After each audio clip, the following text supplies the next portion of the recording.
বিয়ের আগে তো বলেছি কাউকে জড়িয়ে ধরনি, কাউকে কখনো চুমু তার ভূমিকার অভিনয় করছি আমি আগে এখানে নিবি। শুভর ভূমিকায় আমি তন্ময় আছি। ও মা গো, আর পারি না। যেমন বাড়ির ছেলে এক পাশ দিয়ে জল করছে আরেক পাশ দিয়ে কান ঠুকে পড়ছে। কেন বাংলা থাকার সময় নিজেই তো দেখে গিয়েছিলে। হ্যাঁ কি ছিলাম, হ্যাঁ কি কথা, লোকেশনটা আগে দেখতে হবে না? তো কি করে বুঝবো পাকা ব্যথা 25 বছর পর বাড়ির পরিসরে সব খসে খসে পড়বে? আমি তো তোমার সুন্দর মুখটা দেখেই মজেছিল। আমি এবার কি করে বুঝবো 25 বছরের মধ্যে তোমার একদম সব খসে খসে পড়বে?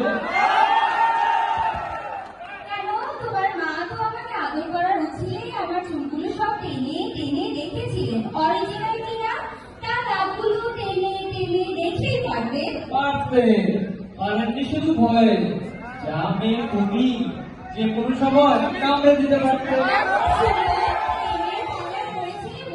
তোমার চোদ্দ গোষ্ঠী উদ্ধার হয়েছে।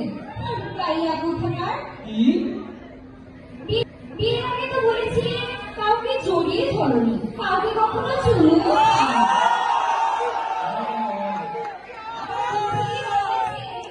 একবার মাত্র জড়িয়ে ধরেছি, তাও আমার সাধক ব্যবহার করার মূর্তিকে। কি আমি পাগল? হ্যাঁ পাগল। আমার ফ্যামিলিতে তো আমি প্রথম পাগল, তোমাদের ফ্যামিলিতে তো পুরো তিনটে জেনারেশনই পাগল। আমার জেনারেশনের সবাই পাগল। হ্যাঁ তা না হলে 25 বছর আগে মেয়ে পাকা দেখতে একা ছেলের বাড়িতে আসে, বাড়ি ঢুকে এবার সারে কি করে? যত সব পাগলের বংশ। শুধু বংশ নিয়ে কথা বলে না বলে দিচ্ছি। তুমি কি হ্যাঁ যত সব বংশরাজি বংশধর? কি বলতে? ছেলে তো ক্যাবলা কান্দ কেউ বিয়ে করতো। যখন তোমার বাড়িতে পাকা দেখতে এলো তখন আমাকে কি জিজ্ঞাসা, বিয়েটা হবে তো হবে? শেষ পর্যন্ত এই ক্যামেরাকেই তো পছন্দ হলো। হ্যাঁ হলো।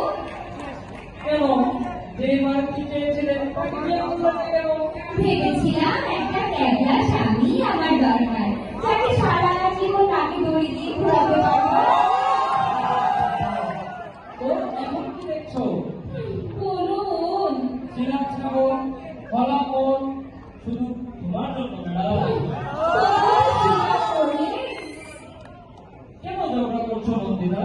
তোমার জন্য আমি জীবনের রীতি পাল্টে ফেলেছি। কি আমার জীবনের রীতি পাল্টেছ তা তো দেখতেই পাচ্ছি। তা ঠিক, আমাদের জীবনটা আসলে কতটাই পাল্টে গেছে। কোথায় গেল জাগা চুল, কোথায় গেল কাকা? দেখো বাবু, বুঝো না গো, বুড়ো হচ্ছি আমরা।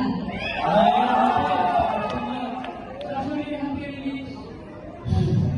সবকিছুই নিঃস্ব আজ, আমরাও হব পুলিশ। মোটা চাল মোটা মাথা সহ্য হতো না তোমার। শরীরটাও যে মোটা হলো, প্রেশার বাড়লো